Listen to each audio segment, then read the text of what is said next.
giornate da fine campionato i punti iniziano a pesare come un macigno, soprattutto per chi cerca lentamente di emergere in superficie e iniziare finalmente a respirare. Buonasera dal palazzetto dello Sport di Tre Baseleghe con Udino Baggio per Roplos per Union Diavoli Valdagno. Primo corner Union Diavoli, Scotton al centro dell'area va incontro a offrire un supporto, la palla lunga a cercare Pavanetto, la sponda di testa Scotton con il tacco sulla traversa e su Pavanetto Righi interviene e gli porta via il pallone, quindi a destra da Pavanetto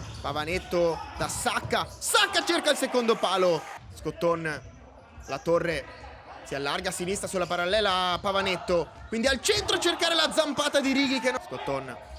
Righi, ancora Scotton non seguito, quindi può andare a spazio, chiude la difesa, la palla resta a metà, il tocco per Pavanetto in caduta, l'uscita di De Leva, lungo a cercare Sacca per l'inserimento alle spalle di Pavanetto, il tocco su cui ci può arrivare Scotton, ci arriva per tre maglie rosse su questa punizione, scappano in due, il tocco per il destro di Sacca, la parata di Menon, di testa ci prova Scotton ma va fuori di poco. Mattiazzi, la pressione di Fami, lungo a cercare Favero che lavora bene in questo pallone con il fisico, Favero di fronte a Menon, la palla resta lì. Giulio Righi a duellare con Fami, alla fine passano i giocatori dell'Union Diavoli, Righi cerca un 1-2 ma consegna palla a Zarantonello verso la porta, De Leva scende, De Leva palla in mano, guardare l'uomo più avanzato Scotton, il lancio lungo a cercare la spizzata, Scotton libero di Zarantonello, offrire un supporto più arretrato, dentro ci sono Pire e Soldà che ora si scambiano, Zarantonello verso la porta, De Leva, Pire palleggia e c'è stato un tocco con la mano, fischiato al direttore di gara, quindi calcio di rigore Valdagno. 7:33 al termine, rincorso di Valentin Pire che può aprire l'incontro, il destro con il piattone di Valentin Pire che vale 1-0, si sblocca il match al Palasport di Tre Baseleghe, il numero 19 porta in vantaggio i suoi. Scambio di posizione tra Beltrame e Pavanetto, la volée di Pavanetto sul secondo palo, Menon si tuffa, due uomini in barriera da questa rimessa sulla destra, palla centrale Beltrame, magia a liberare il mancino di Munessi verso la porta, riflesso di Menon, De Leva andare al lancio lungo, sceglie invece la soluzione corta per Pavanetto, quindi ora Sacca incerto nel passaggio in uscita, Pire Lambert raddoppia il Valdagno, l'errore in fase di costruzione da parte della squadra di casa, è lì nel posto giusto Valentin Pire che deve solo appoggiare al compagno che poi chiude comodamente in porta,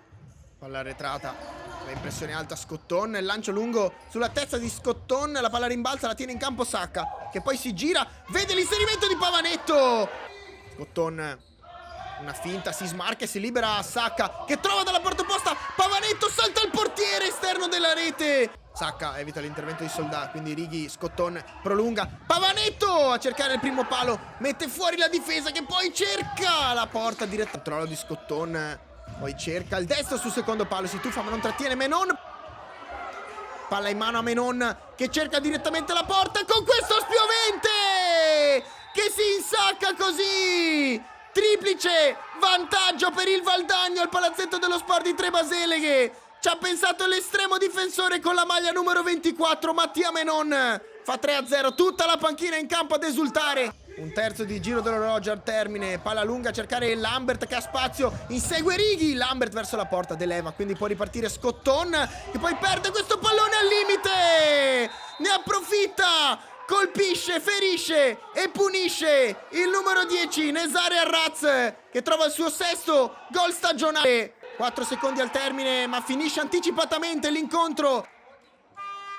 tra Union Diavoli e Valdagno, passa, vince, si impone così la formazione di mister Pablo Ranieri che ottiene 3 punti fondamentali in chiave salvezza. Succede tutto negli ultimi 7 minuti e 33 di gara, apre Pire, chiude Arraz.